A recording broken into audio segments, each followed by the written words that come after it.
Assalamualaikum warahmatullahi wabarakatuh. Nama saya Farhan Maulansyah, kelas 12 MIPA 6, absen 9. Saya akan menjelaskan mengenai laporan keuangan. Laporan keuangan merupakan ringkasan dari proses akuntansi atas transaksi-transaksi keuangan yang terjadi selama satu periode akuntansi. Laporan keuangan juga berfungsi untuk menunjukkan hasil akhir dari proses akuntansi yang bisa digunakan sebagai alat komunikasi antar data keuangan atau aktivasi ekonomi suatu entitas dengan pihak-pihak yang berkompeten dengan data atau aktivitas tersebut. Untuk komponen laporan keuangan meliputi laporan laba rugi, laporan perubahan modal, neraca, serta laporan arus kas. Yang pertama, laporan laba rugi, yaitu laporan keuangan yang menyajikan pendapatan atau beban pada suatu perusahaan pada periode tertentu.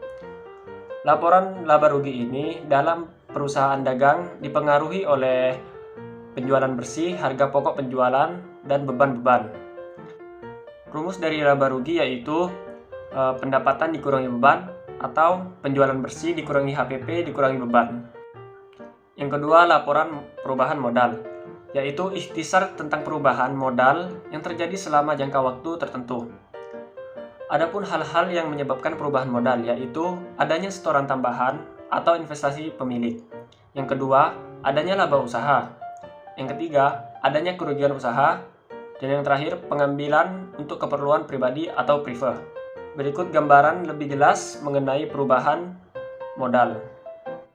Yang ketiga, neraca. Neraca adalah laporan yang berisi harta atau aset, utang atau kewajiban, dan modal. Sama seperti laporan laba rugi. Bentuk laporan neraca juga dibagi menjadi dua, yaitu Staffel dan Skuntro. Dengan kata lain, komponen neraca dipengaruhi oleh keseimbangan antara aktiva atau harta dan pasiva atau hutang dan modal. Berikut rumus dari neraca. Harta sama dengan utang plus modal. Yang keempat, laporan arus kas, yaitu suatu laporan yang menunjukkan aliran uang yang diterima untuk digunakan perusahaan dalam suatu periode akuntansi beserta sumber-sumbernya. Laba bersih yang diperoleh suatu perusahaan belum menjamin bahwa perusahaan tersebut memiliki uang kas yang cukup untuk membiayai perusahaan. Aktivitas perusahaan dapat dikelompokkan menjadi 3 bagian, yaitu aktivitas operasi, aktivitas investasi, dan aktivitas pendanaan. Dan yang terakhir, analisis laporan keuangan. Dalam menilai kinerja keuangan berdasarkan data perbandingan masing-masing pos yang terdapat di laporan keuangan seperti laporan neraca, laba rugi, arus kas dalam periode tertentu dapat digunakan dengan menggunakan analisis rasio keuangan.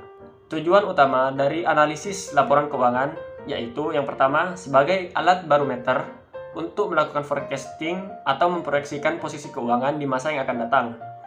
Yang kedua, mereview kembali kondisi perusahaan saat ini, permasalahan dalam manajemen, operasional maupun keuangan. Dan yang terakhir, sebagai alat ukur untuk melakukan efisiensi di semua departemen perusahaan. Sekian dari saya, mohon maaf apabila ada salah kata. Akhirul kalam, wassalamualaikum warahmatullahi wabarakatuh.